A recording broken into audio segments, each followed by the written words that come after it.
Hi gorgeous, it's me again, Gina Store, and welcome back to my channel. And if you are new to this video, please don't forget to subscribe, like, comment, and share, and hit the notification bell so that you will be updated in every time I post my new video. So today's video is gagawin natin. We are going to create a villain makeup tutorial. So it's going to be a creative makeup tutorial. But first, we need to choose a character that will represent a villain beauties or mga villain characters. So I decided to have this Ursula, yung sa Little Mermaid, yes, the one with the octopus. But at this moment, I'm going to make it is my own version na parang more creative look and then like that, and a bit of soft glam lang yung gagawin natin. So if you wanna know how I did this look, please keep on watching and please keep on watching.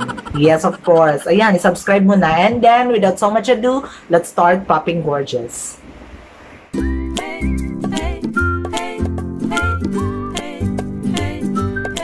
So, ayan, we are back. So, ayan, pinakauna na gagawin natin is we are going to prep our face using this MAC Prep and Prime in the shade of Natural Radiance Radiant Yellow. So, ayan, of course, without prime is a crime. So, kinakailangan talaga na iset mo muna natin. Tapos, iset mo muna natin yung ating prime before we put any products in our faces. Ayan. So, this time, it's going to be a creative mataray look. Ayan.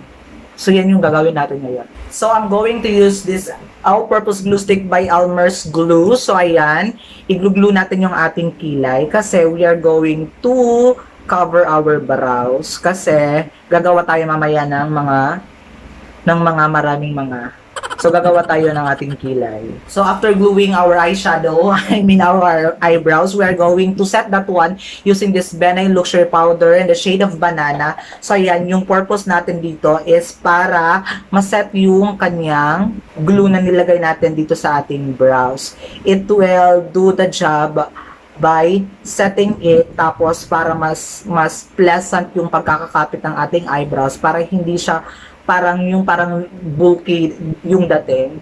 So, it's going to be a smooth platform para mas madali nating matakpan and we can actually apply very smoothly yung mga product na gagamitin natin sa ating canvas or on our face. So, yan, once done ng ating eyebrows, pasasat na siya and then okay na siya, we are going now ahead with our foundation. Pero ngayon, hindi tayo gagamit ng foundation, but instead, we are going to use this face paint because yung foundation or what we call na the complex na gagamitin natin is a bit of a blue or a dark a dark violet because si Ursula, yung kulay niya is something like dark. So, ayan yung gagamitin natin. So, gagawin natin tong base or foundation sa ating mukha. Ayan. So, yung gagawin lang natin is we are just going to get some and then put it in here.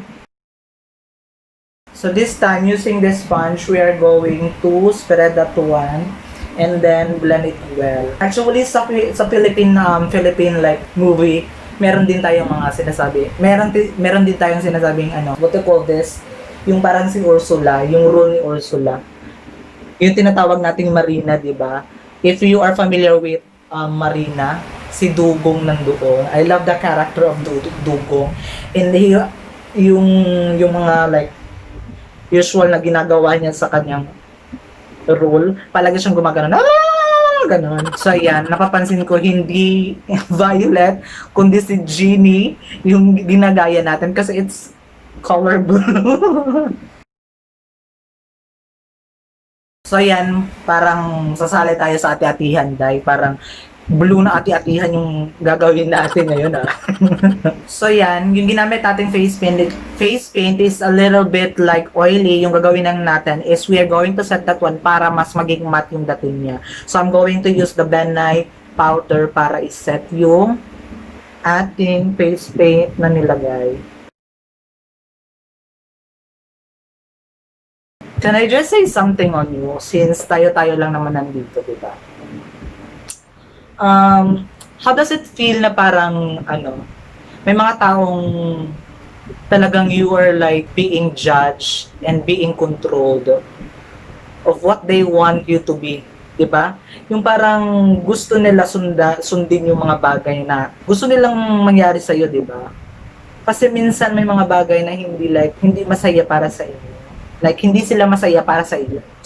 Para sa akin naman it doesn't actually matter kung di mo siya gusto or di kita gusto. Yung importante is someone is living for his happiness.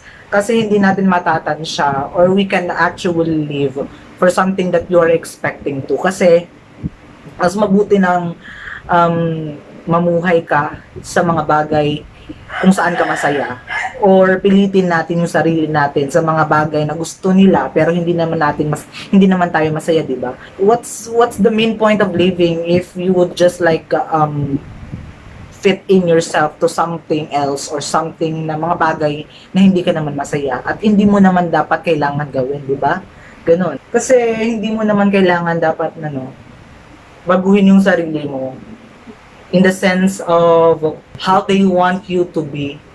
Yung parang, dapat maging ganito ka para ibigin kita. Let's talk about love. Because if you love the person, hindi mo siya what they call this, to command someone na gawin yung mga bagay na hindi naman niya gusto o hindi siya masaya. Kasi if you love that person, hahayaan mo siya, and then you are willing to accept that one. You don't have to command someone else para magustuhan mo or para gustuhin ka ng ibang tao.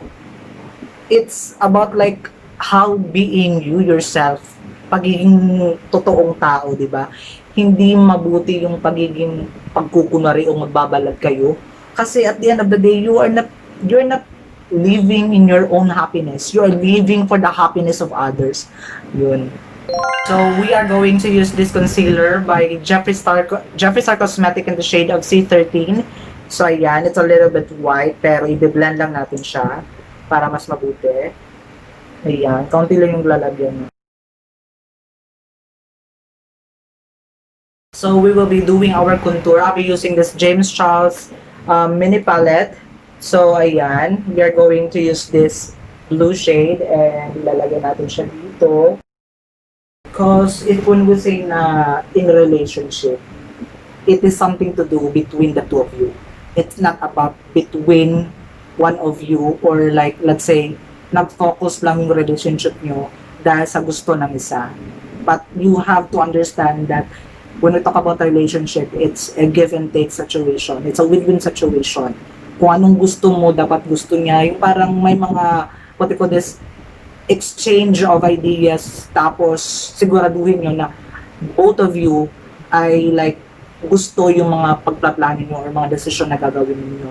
Kasi when we say na gawin mo ito para gustuhin kita or ganon, it's not anymore love. It's not about you and your couple or between the two of you. It's all about the one. It's like being selfish na. Very selfish when in a sense na parang dapat mong sundin yung gusto ng isang tao.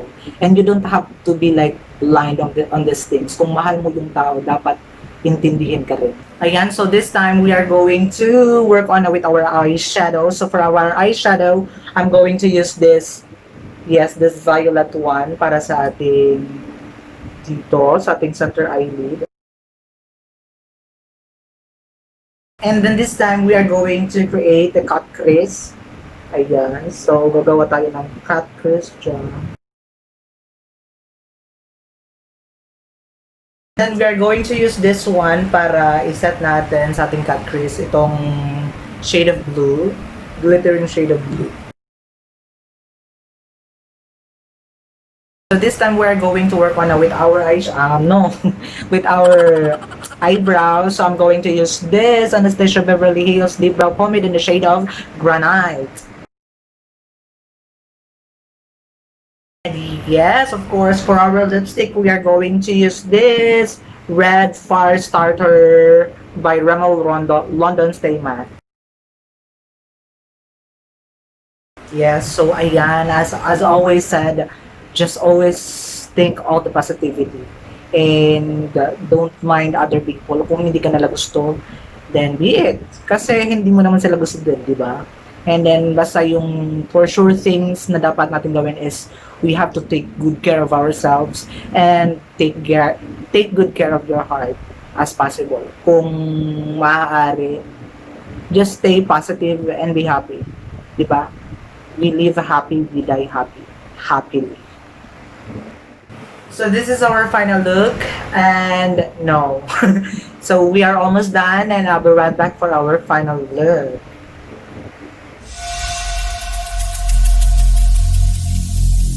Every single day, I'm gonna make something great.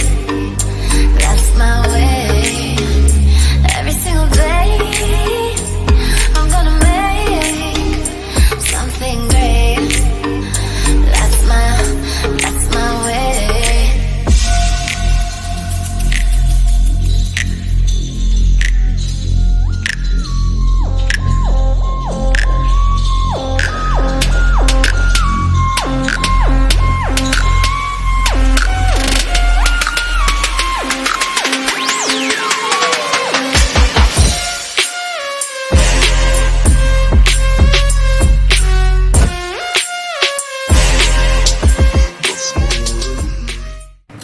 So this is my version of Ursula, and I hope you enjoyed this video, and please don't forget to give thumbs up, and please consider subscribing to my channel and hit the notification bell so that you will be updated and every time I post my new video. And I'll be seeing you in my next video. Bye, gorgeous!